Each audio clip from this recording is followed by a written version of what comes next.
Já, ágætu ráðstefnugestir, þá höldum við dagskránni áfram. Ég vona að kaffið hafi nýst til þess að eiga gefandi samræður efnið og annað sem það tilefni til á þessum fallega degi. En við bjóðum næst velkominn hingað í ræðustólinn aðstoðarframkvæmdastjóra European Disability Forum, Javier Güemes.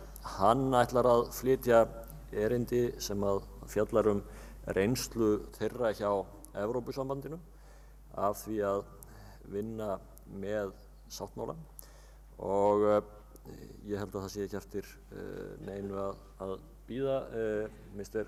Javier Güemes, the floor is yours.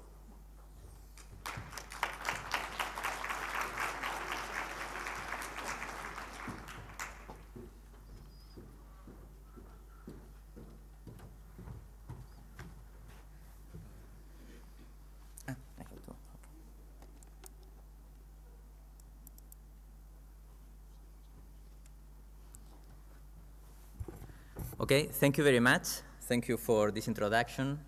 Thank you also for this invitation to the European Disability Forum. I'm very glad to be here in Reykjavik, first time in my life, so I really enjoy your country in these hours that I've been here.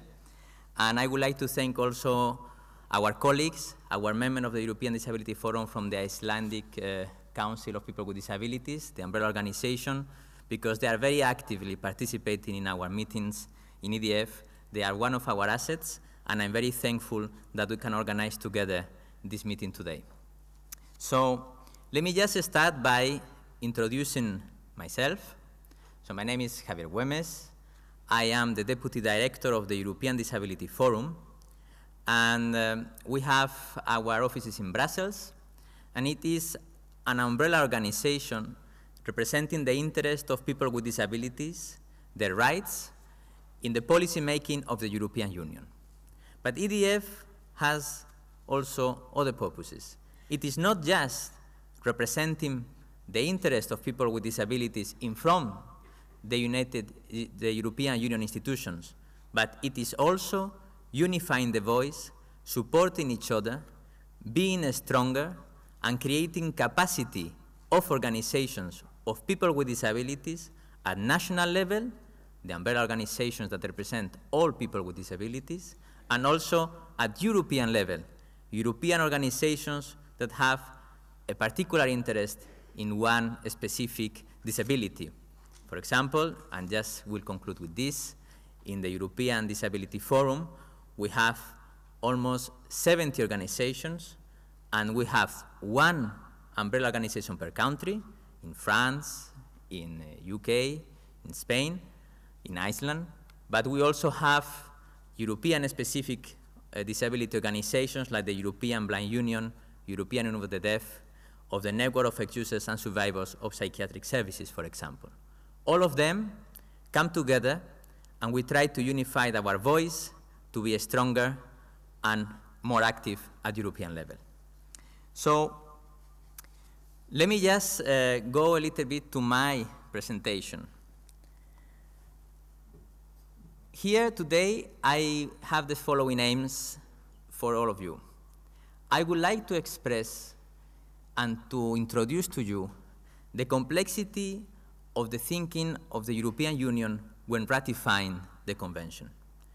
I will present to you the mechanism, how they have involved organizations of people with disabilities, because the Convention is, for all of us, a convention that, as I said in my slide, is the convention of many firsts. And what does it mean that? It's the first human rights treaty that was adopted by the United Nations General Assembly in the 21st century. It is also the first convention that involved actively organizations of people with disabilities. And I think, I have to say, that all of those of you that probably participated in the negotiations of the convention will agree with me that we have a good convention today because organizations of people with disabilities were fully involved in the negotiations, were fully active. They had a say, they had a word to say. They also expressed their opinion, and their opinions were taken on board in many of the occasions during the negotiation. It is also, and I come to what is interesting for me today, it is the first human rights treaty ever ratified by the European Union. The European Union never before, and when I say never, is never for any other convention on human rights have ratified. On the contrary, on this convention for people with disabilities, the European Union, for the first time, has expressed its competences in some of the areas that are put in the convention. And I think that this is also very important. And the first thing of this convention is that it allows a continuous national oversight of the human rights situation. The convention brings a whole new mechanism for the implementation. And this is also something that did not exist for other conventions. These conventions, in the Article 33, is putting in place a mechanism to ensure that the convention is followed up at national level, but also is followed up at United Nations level. Let me just say as well that now in the European Union, there are 24 countries that have ratified the convention. I have put the list in my slide. I will not go through all of them. I will just mention the missing ones. The missing ones are the Netherlands, Finland, and Ireland. Those three countries, we are still waiting, pending for the ratification of these countries of the European Union. But the rest, all of them, 24 countries, 27 have signed, 24 have ratified, so it means that the European Union and their countries have been also actively, and mainly because of the strength of the movement, in the process of ratification of the United Nations Convention. But let me say as well that, as I said, the European Union, for the first time, has been also part of this convention. And this brings us to an interesting reflection. The convention has been a process of reflection on the mechanisms. I am sure that yourselves, here in Iceland, you are very close to the ratification, and it was confirmed by the public authorities, by the minister. You are very close to the ratification, and you will have to think about how to implement this convention at national level. We have heard here the Danish example before, that it was explained by Stig, but the Danish example is the Danish example. And we will have German examples, and we have French example, and we have the European Union's example, because the convention has to be adapted to the reality and the political institutions that you will have here in Iceland, and you have already. And this reflection and the way I'm going to present how we have thought about it in the European Union, I hope I can give you the elements, the ideas, the questions that we have asked ourselves in the past.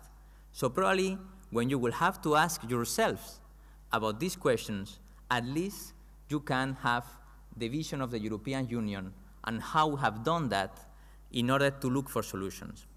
And let me say something in advance. There is not a perfect solution. There is no the best model in the world to implement the convention and for the mechanisms of the convention. There is a model that can serve to the objectives of the convention. And your model in Iceland has to take into account some basic principles, like involvement, like independency, is meaning what is called the Paris principles. As long as the principles are fulfilled, then you will have an efficient model. If you do not fulfill the principles of the mechanisms that have been established by the convention, then you will probably have a problem in Iceland for the implementation and monitoring of the convention. So I come back to the European Union experience. You know, the European Union is far from being easy. It is a regional organization. You have member states, you have European institutions, and you have some equilibriums between the institutions and the member states, which make the European Union a very complex animal. It is a very complex animal, and it has very complex institutions. But sometimes it is the only way to ensure that countries and the European Union can work sometimes efficiently. And sometimes we discover that they don't work efficiently at all. But this is something that at least we can all agree. The complexity, it is also reflected in the complexity of the mechanisms of the United Nations Convention that has been created. So just to go very briefly about the history. As I said, the European disability movement at European level and at national level was very active. They were a leading force in the European Union to ensure ratification. In 2007, all the European Union member states and the European community had signed the convention. This was in 2007. 1 year later, the Commission proposed the conclusion of the convention at the optional protocol. And in 2009, in November 2009, 1 year later, the Council took the decision to ratify the convention. Since we are an international organization, in the European Union it's called conclusion, but it's ratification. And in 2010, there was the adoption of the Code of Conduct. I will come back to these words, so don't worry. And since the 23rd of January 2011, the European institutions are obliged by the United Nations Convention. And they have the obligation to respect the United Nations Convention. And this opens a new era for disability in the European Union. Why? Because so far in the European Union, we just had some non-discrimination legislation in the area of employment, some strategies, but no the obligation to have a full human rights agenda for people with disabilities in the European Union. And this is very important because EDF, my organization, each time we go to speak with policymakers of the European Union, they still have the old thinking. They still have a thinking before the convention. They do not think that they have to take the convention into account, for example, when they are speaking about energy policies, or when they are speaking about, I don't know, environmental sustainability policies, for example. They do not believe that. And this is where the movement comes in, and we have the task to convince our policymakers that we have to change the view of making policies in the European Union and integrate the convention.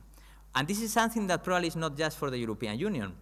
For the European Union, is more serious because it's the first human rights treaty ratified. So there was no other before. There is no previous experience. Probably in your countries, the governments are more used to ratify human rights convention, and maybe it's a little bit easier. But definitely for the European Union, it's a big challenge. It's the first one. There is no mechanisms so far to ensure human rights compliance for other groups, and obviously not for disability. So, going very, very briefly about all the documents that have been taking place in the European Union. First of all, the Council, which is the meeting of all the ministers, decided to conclude the convention. And they had some articles in this declaration where they had expressed who is the focal point, who is the coordination committee, how it has to be done the ratified. So I go to a more interesting part. The United Nations Convention in the Article 44 enables regional organizations to ratify the convention. So all regional organizations, not just the European Union, others could ratify the convention. But they are obliged to do something different to the countries. They are obliged to create a declaration of competence. This means that they are obliged to declare in a document which are the competences to which they have applied the United Nations Convention. So the European Union has done that and has divided the competences in two types. The first one is the exclusive competences. So the European Union has regulations which are their own competence. And these are areas like the state aids, like the customs tariff. But they also have common and shared competences with other countries. And these are, for example, discrimination, free movement of goods, transport by rail, road, sea, taxation, internal market. All these competences need the agreement between the states and the European Union. I move forward. So, in this code of conduct that has been signed that has been shared, the competencies between the European Union and the member states, there is very precisely a division of tasks. Speaking, voting, nominations, all these areas for the implementation of the United Nations Convention. And let me just stop in the first point. When we are speaking about member states' competences, meaning the competences that the European Union that has nothing to say about, just exclusive for these countries, they have to look for coordinated positions in the area of disability. When we are speaking about exclusive competences of the European Union has the power to decide exclusively how to implement them. But when they share a competence, like for example anti-discrimination, they are obliged to get to a common position. This is the way the European Union works in many areas, but this is also applied to the United Nations Convention. So this was just a first idea to explain the complexity on how to implement the policies in the European Union. Let me speak about some of the instruments that are used at European Union level to implement the convention. For example, there is an annual meeting of ministers in charge of disability. So they have to gather, and they have to exchange, and they have to declare how to advance on that. The presidency conclusions, so every 6 months we have a different presidency in the European Union. They have to adopt conclusions on disability. There is a high-level group on implementation of the convention, and this high-level group gathers civil servants from all the ministers of the European Union to agree on how to advance on disability issues.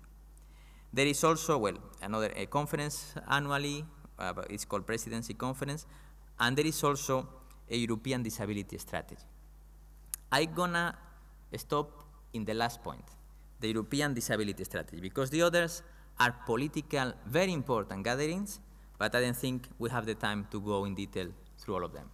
So let me stop just for a while in the European Disability Strategy 2010-2020. The European Disability Strategy is a mechanism to ensure that we implement at European level the convention.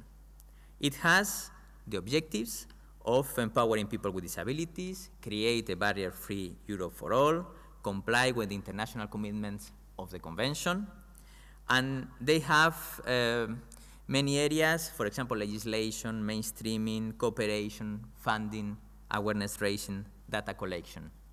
They cover all these areas in the area of employment, in accessibility, etc. Well, the European Disability Strategy, theoretically speaking, is very good.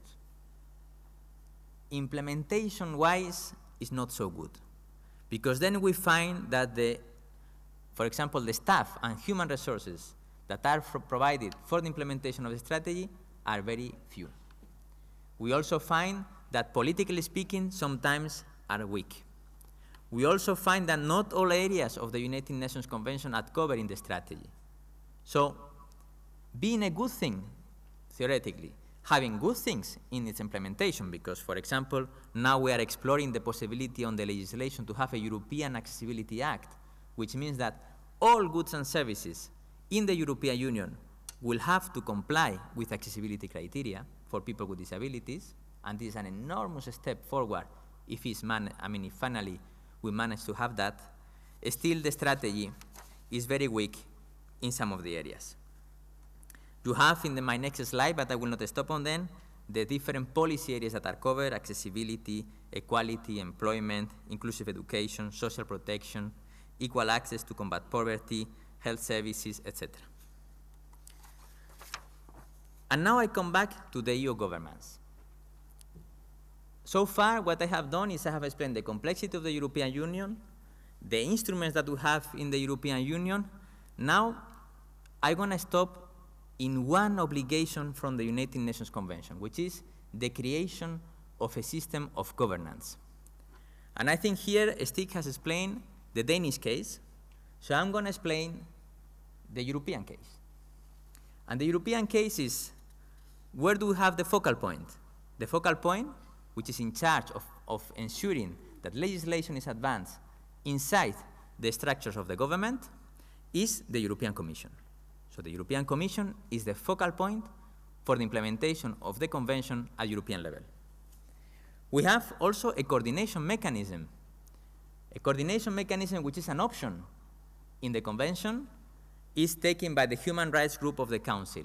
This means representatives from the different governments in the area of human rights, and they have the responsibility to coordinate different policies inside the European Union. And then we come to the Article 33.2, the issue of how to create a monitoring framework, an independent mechanism that could control, protect, making the promotion, the protection, and the monitoring of the Convention.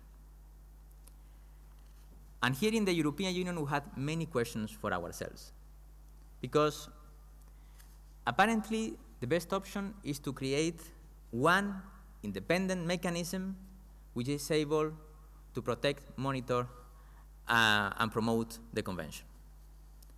But in the European Union, either there were not the means, the Commission was not so interested, so we have many discussions.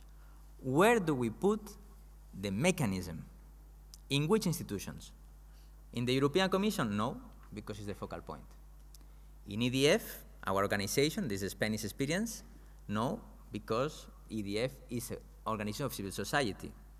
In the Ombudsman, the European Ombudsman has very limited powers. It's just for issues of maladministration.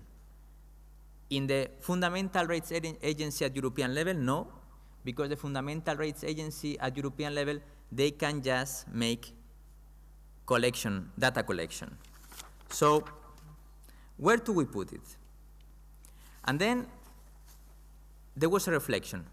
Why don't we put together all these different institutions to create an independent mechanism controlled by 5 different groups, which, covering each of them some independent tasks, will identify that they have a global independent mechanism. A complex idea, but I'm going to come back on this now. So the final proposal from the European Commission was to create a mechanism composed of 5 main institutions.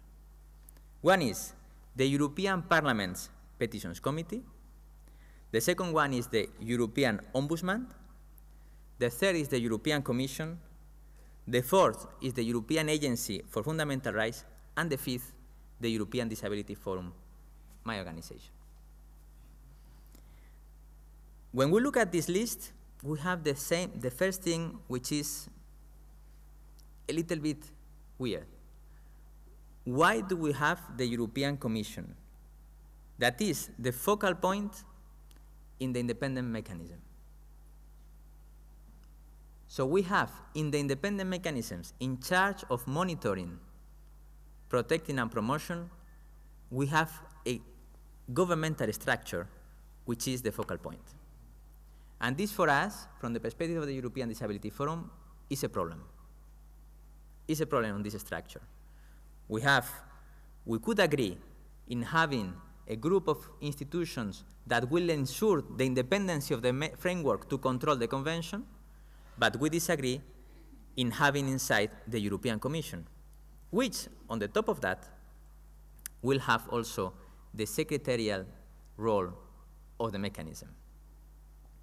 So this is something that probably we cannot solve today, but probably will be solved when the European Union will have to present its report to the UNCRPD committee in the United Nations and probably get one recommendation to take out the Commission. So there was some rationale to create this, and I think I have mentioned already this, the EU legal order, the limited competences of the European Union, focusing on the tasks.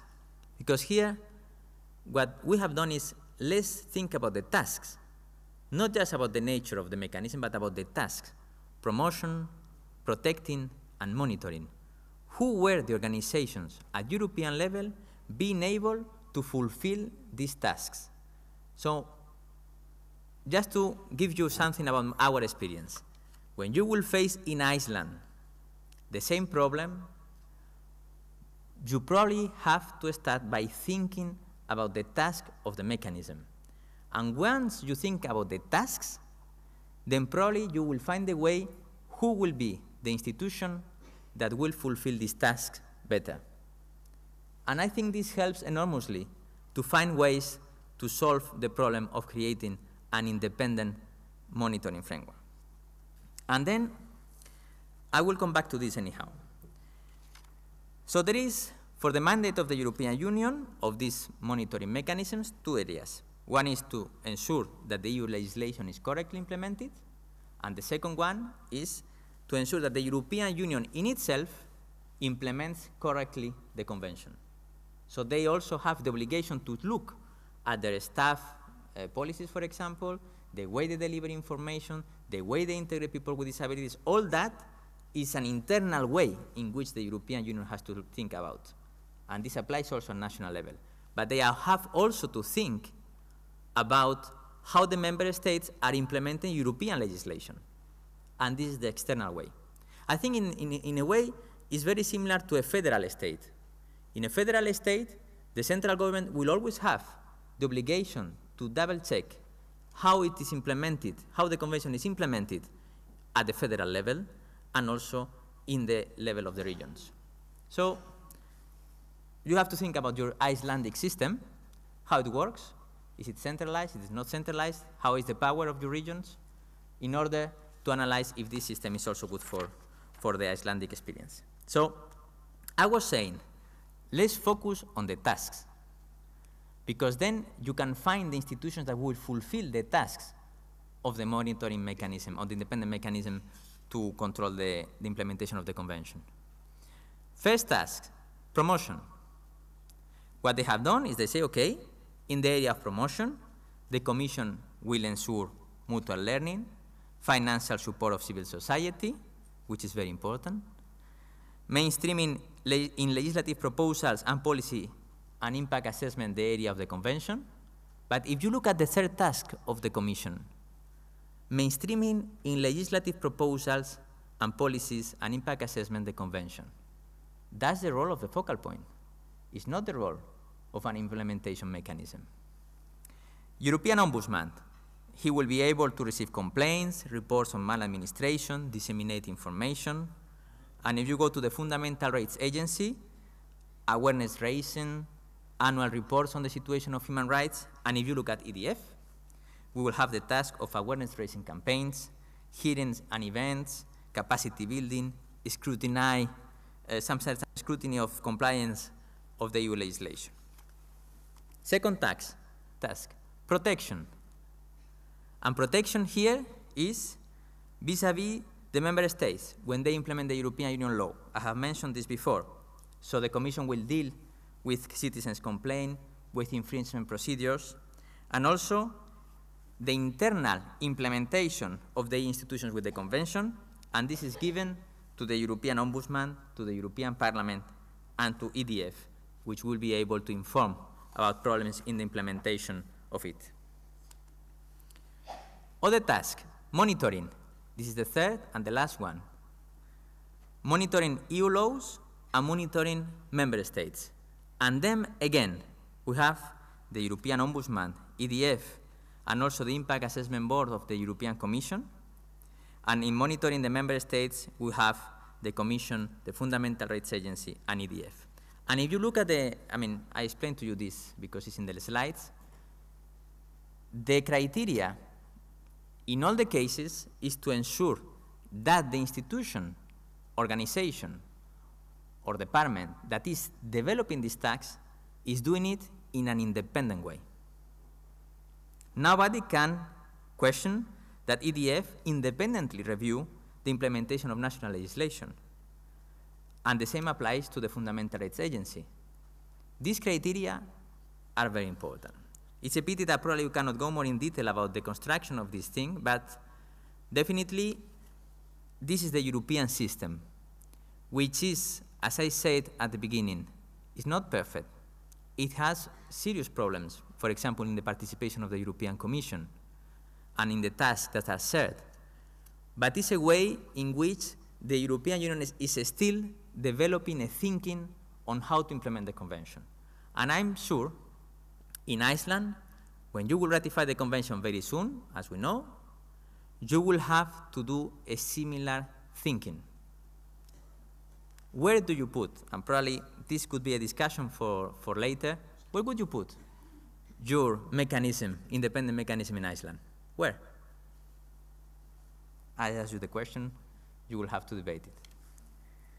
Let me just go to other slides, because otherwise it's going to be a little bit time. But let me reflect now about the involvement of organizations of people with disabilities at EU level.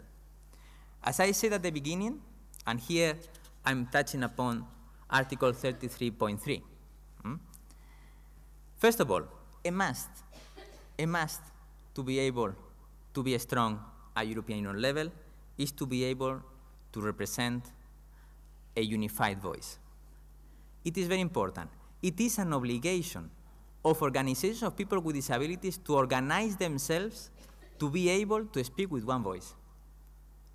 It is our obligation. It is true that legislation, regulatory frameworks on the issue of civil society, democracy, and participation are very important to develop the civil society, but it's our first and most important task as a movement to organize ourselves, to have the vision that we cannot just fight among ourselves for small things. We need to have a large vision that unified voice is more and stronger than any other problem that we could find in the way to operate together. So for us in EDF, this is a must. And if we want involvement, there is a first responsibility of the civil society, and mainly of people with disabilities, to organize themselves and to be united.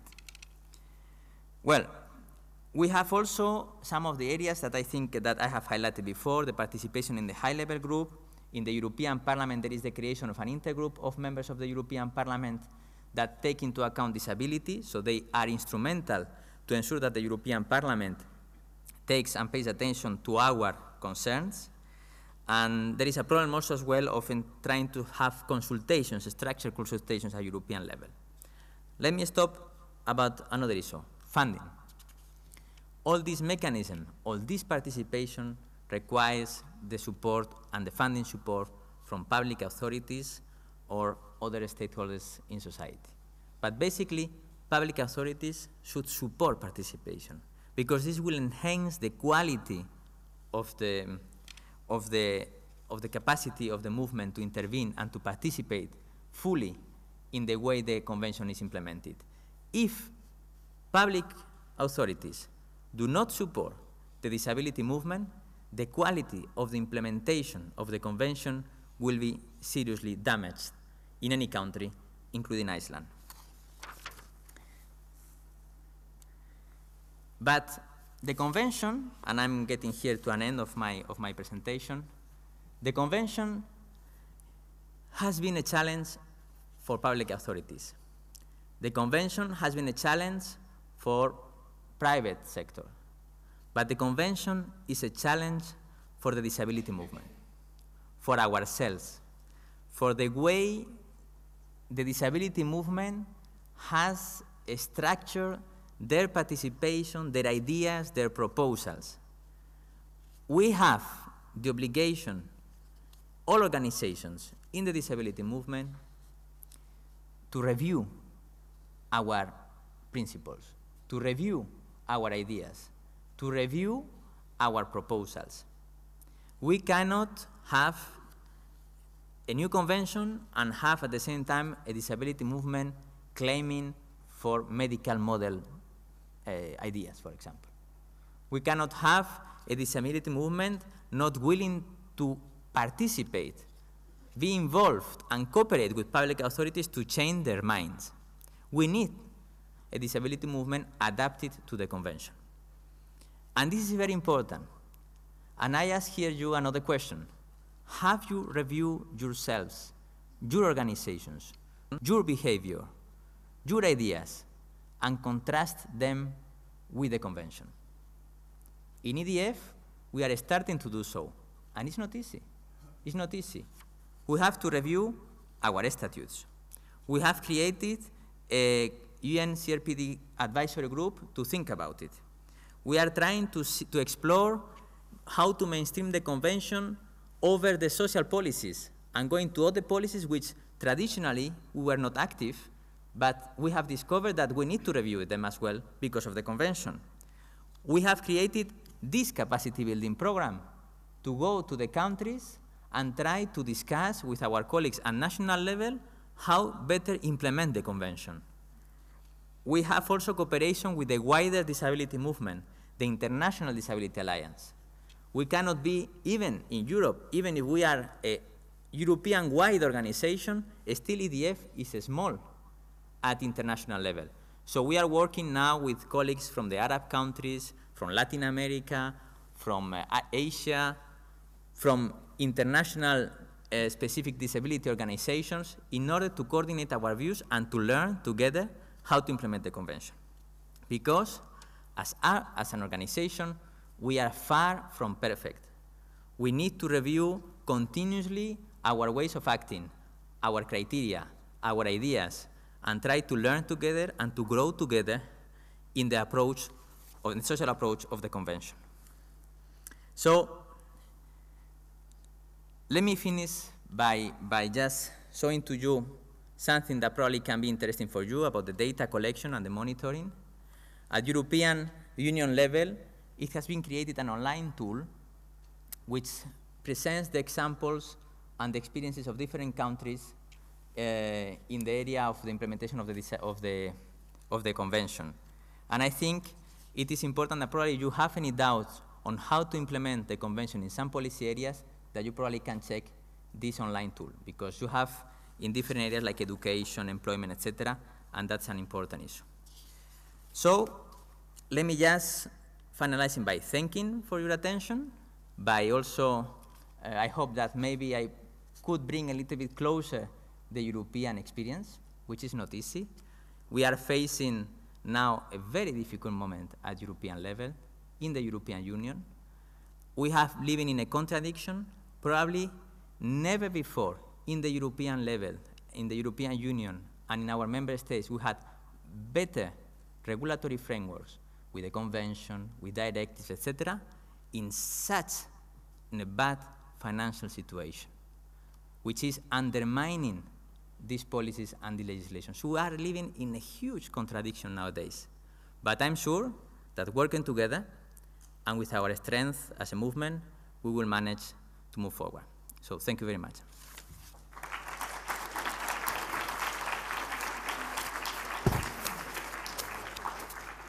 Thank you, Mr. Güemes, for your presentation. You mentioned numerous challenges, and it is, of course, quite a challenge to explain in a short presentation the complex structure of the European Union, and you managed that quite well. We though have a few minutes left for one or two questions at least, but before I let them in, I would like to thank you also for the kind words about Reykjavik and Iceland. We are also very glad to have you here, and even though this is your first time, we just hope you will be here time and time again, since you are now officially in the league that we call the Friends of Iceland. Eru spurningar?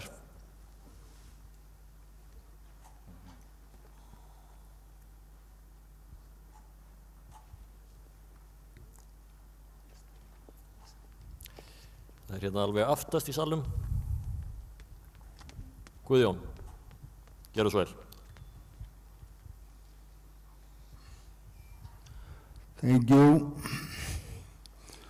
Have you been to Estonia, Lithuania, and Latvia? And don't you worry that some of the countries implementing, ratifying this are in terrible situation,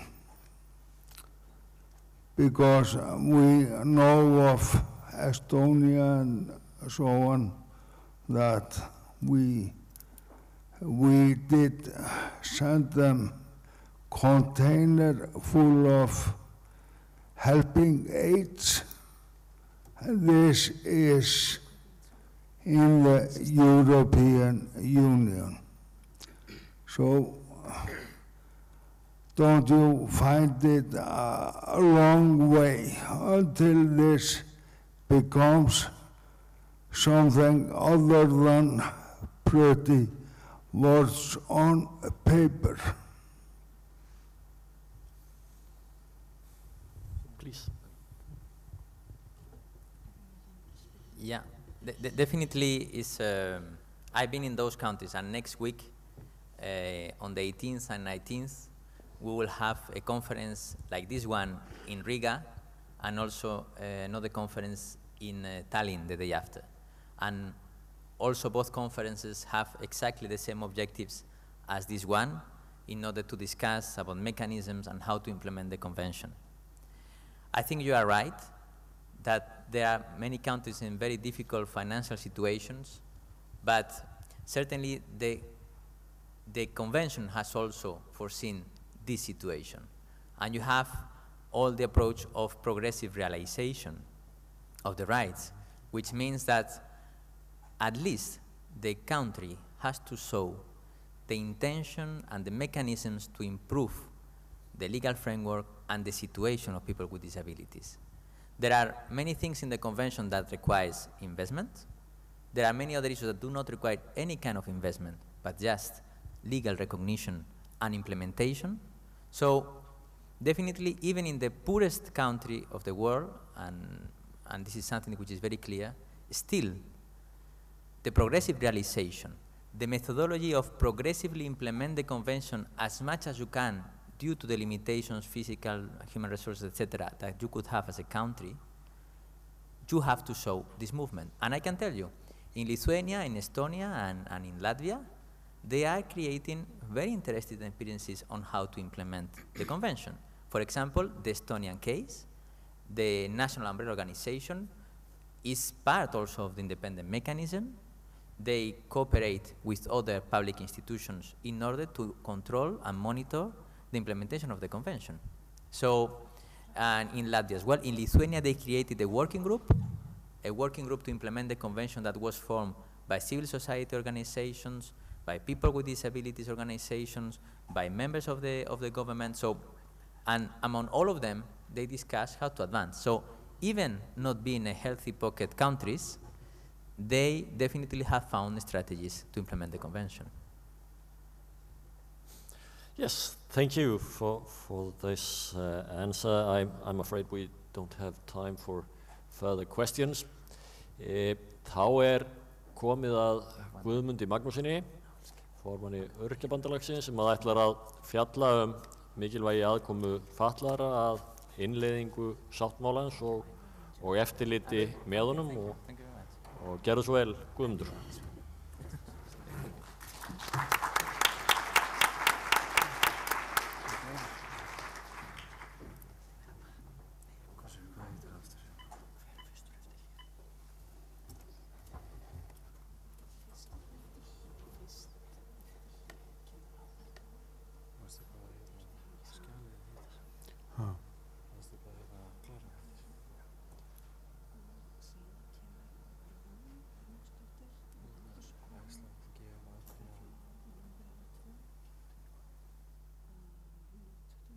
Hvað það?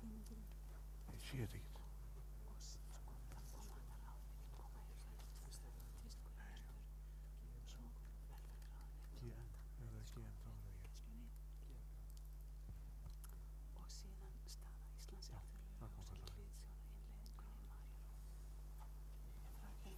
Ég fer ekki þar að.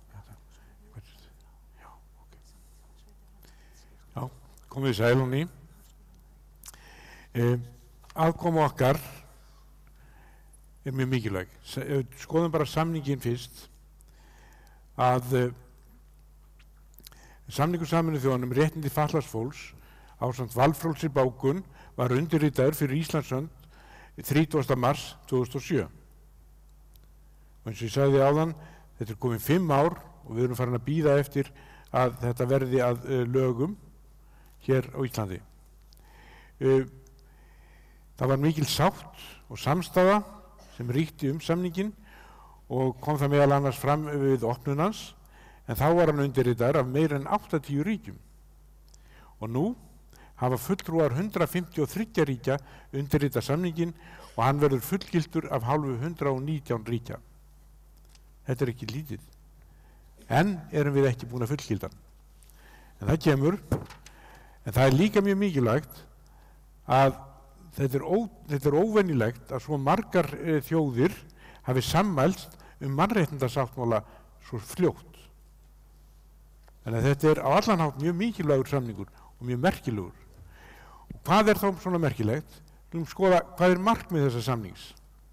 Markmið með samningnum, þetta stendur náttúrulega í samningnum, markmið með samningnum er að stuðla að því að fatlað fólk njóti allra mannréttinda og mannfrelsis að fullu og jafns við alla aðra, jafnframt því að vernda og tryggja slík réttindi og frelsi og auka virðingu fyrir meðfæddri göfgi þess. Ekkert nýtt. Það er bara að fatlað fólk fái líka notið mannréttinda. Það er málið.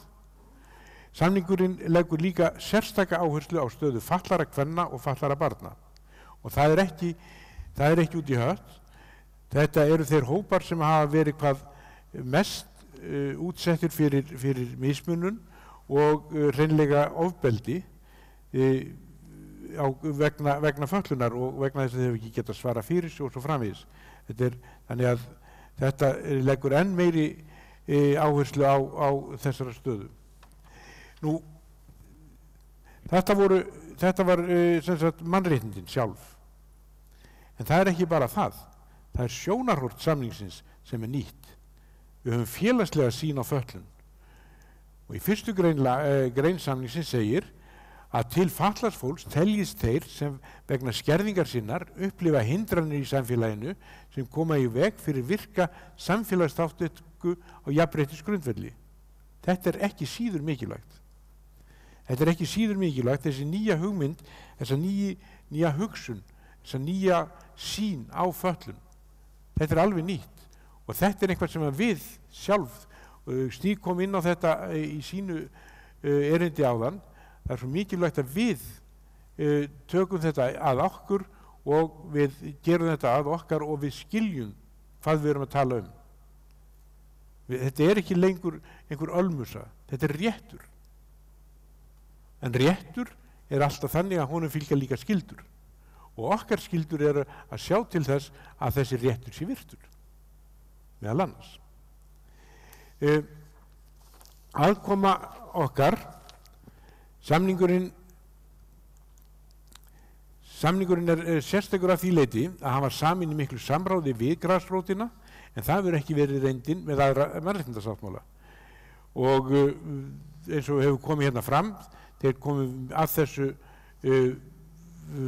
í byrjun, bæði Stíg og frá okkar hálfu hér Helgi Hjörvar á sínum tíð, og þannig að þetta er ekki einhver sem hefur verið hrist fram úr erminni á stuttum tíma, alls ekki. Það var unnið lengi að samningnum og áður en að hann náðist samkomulag hvernig hann skyldi líta út. Enda eru svona ótrúlega mörg lönd sem að skrifa undir að strax í upphafi. En hver er skylda stjórnvalda? Það er einmitt það sem við ætlum að fara að ræða hér. Skylda stjórnvalda með undirskriftinni skuldbinda íslensk stjórnvöld sig til að virða þau réttindi sem bundin eru í samningnum og að aðhafast ekkert sem gengur í berhögg við hann. Þetta var gert bara með undirskriftinni. Nú eftir að gera þetta að lögum og gera þetta hluta af lagakerfi Íslenska ríkisins. Í samningnum er útfært á nákvæman hátt hvaða aðgerðir stjórnvalda skuli grípa til þannig að mannréttindi fatlaðs fólks séu tryggð á sama hátt og annarra. Þetta er meira svona ég lít svolítið á að þessi samningur, hann kannski meira eins og handbók.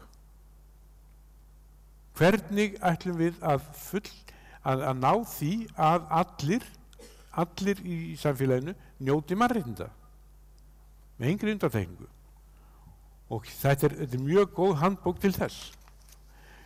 En þá komið á okkur. Samningurinn leggur ríka áherslu á að aðkomu fatlaðs fólks að framkvæmdinni og eftirliti með samningnum og allri ákvarðanatöku málefni fatlaðs fólks. Lykilorðið, ekkert okkur án okkar. Við höfum sungið þetta stef nokkuð lengi, en nú erum við komið með enn betra tæki í höndunum til þess að halda því áfram. 3. málsgrein 4. greinar, það er að almennar skuldbindingar, tryggja virka aðkomu fatlaðs fólks að undirbúningi löggjafar, að beitingu löggjafar, að stefnumótun, að ákvarðanatöku í málefni þeirra, sérstök áhersla lögð á afkomu fatlaðra barna með milligöngu samtaka sem koma fram fyrir þeirra hönd. Þetta er mjög mikilvægt. Þarna er tíundað hvernig og hvar við eigum að koma að. Það er ekki bara einhvers staðar, það á ekki bara vera hægt að hringja í okkur og segja, við vorum ákveða að hafa þetta svona, eru þið ekki sammála? Nú ef ekki, þá verður þið bara býti í það. En þannig hefur reyndin verið æði oft með stjórnvöld og fatlaða. Sem betur fer hefur þetta verið að breytast á undanförnum árum og nú bara breytum við þessu enn betur og enn skýrar. 3. málsgrein 33. greinar.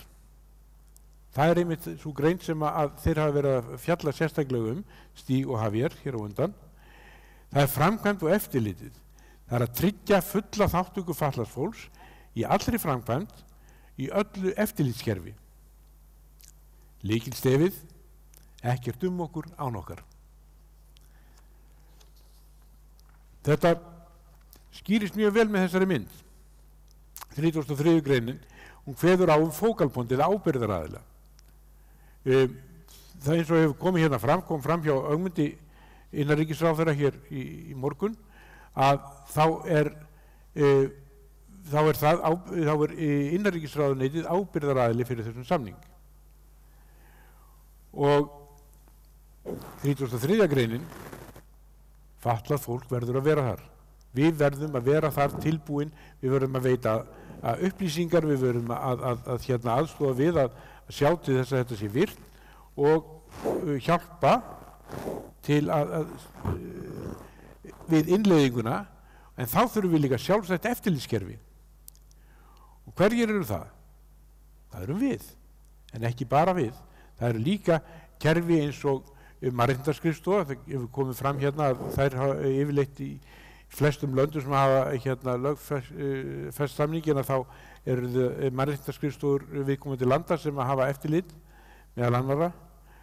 Og þá kemur líka svo mikilvægt hérna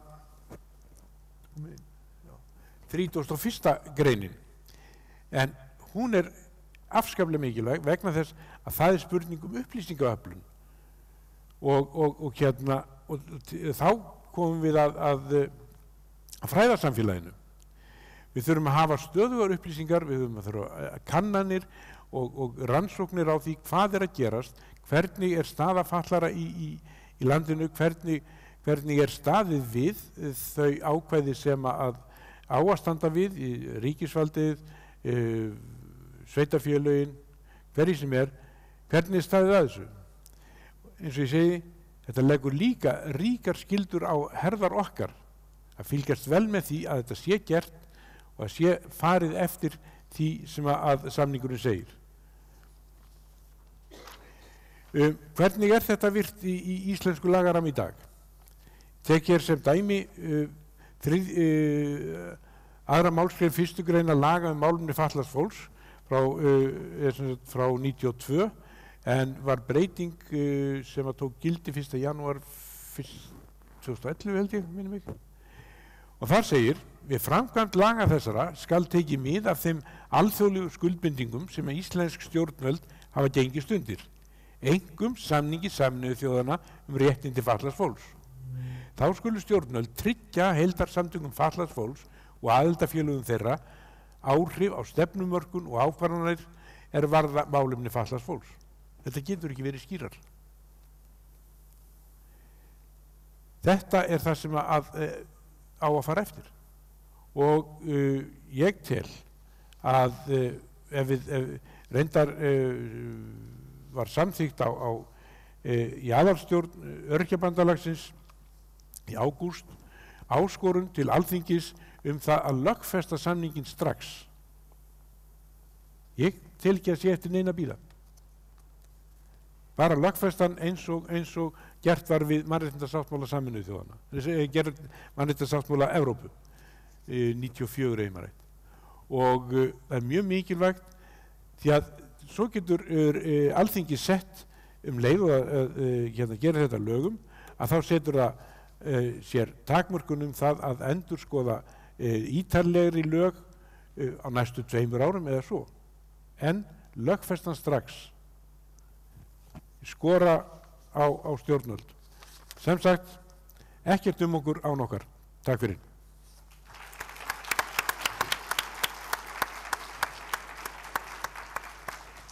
Takk kærlega fyrir það, Guðmundur, og áskorunin móttekin. Ég ætlaði áður en við förum í hádegishléi að gefa henni rannvegufæri á því að kynna hér athyglisverðan fund sem að fyrirhugaður, ef þú myndir gera svo vel. Já, þakka þér fyrir. Það sem mig langaði að segja ykkur frá það að félag fötlunarrannsóknir ætlar að halda ráðstefnu Mannréttindasáttmálann og þessi ráðstefna verður föstudaginn 16. nóvember á Hilton Nordica og hún hefur yfirskriftina Mannréttindi í framkvæmd og þar ætlum við sérstaklega að einblína á 2 mjög mikilvæg atriði varðandi innleiðingu á Mannréttindasáttmálanum. Í fyrsta lagi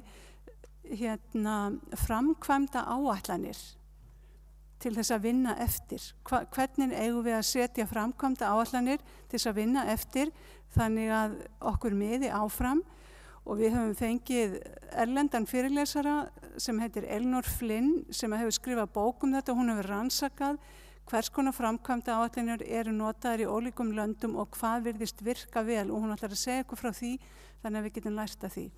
Annað mjög mikilvægt atriði hvað með það fatlaða fólk sem á erfitt með að tjá sig eða á erfitt með að taka ákvarðanir upp á eigin spýtur og ákvarða sitt líf. Og hvernig, það 12. grein samningsins sem að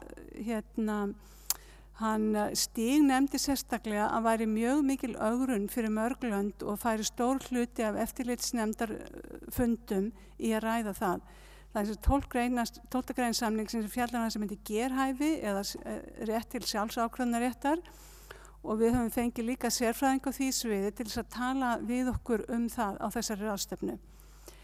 Síðan ætlum við að skoða bara hvernig gengur að framkvæma samningin hér á landi, og við verðum með á ráðstefnunni hóp fatlaðs fólks frá NPA-miðstöðinni sem ætlar að tala hvernig þeim gengur að koma á þeim nýjungum í anda samningsins sem að fela í sér möguleika á sjálfstæðu lífi. Og síðan ætlum við að heyra frá fólki það hvernig mannréttindi eru í framkvæmd og hvaða þýðingu þessi nýjung notendastýrð persónulega aðstoð hefur í daglegu lífi fólks. Þannig að við munum heyra frá fjölda fólk sem að segja ykkur frá lífi sínu fyrir og eftir MPA og reynslu sína af því. Og hann Eiríkur, sé ég hér, að dreifa þessu þannig að þið getið skoða þessa dagskrá í hádeginu. Og ég hvet ykkur eindregið til að koma og ég bara legg á það mikla áherslu að við þurfum öll að hafa samstarf að læra sem best á þennan nýja mannréttindasáttmála, hvað í honum felst, hvaða kröfur hann gerir og hvernig við getum sem best unnið saman að því að koma honum í framkvæmd og hafa almennilegt eftirlit með því að hann fari í framkvæmd. Takk ykkur fyrir. Takk hérlega fyrir þetta. Ráðstefnuhaldarar bjóða síðan upp á samlokur hér í hliðarsalnum og það líka eins bara hægt að fara þangað fram og ná sér í og snæða hér við borðin en við byrjum aftur klukkan 13:15, korter yfir 1. Takk fyrir.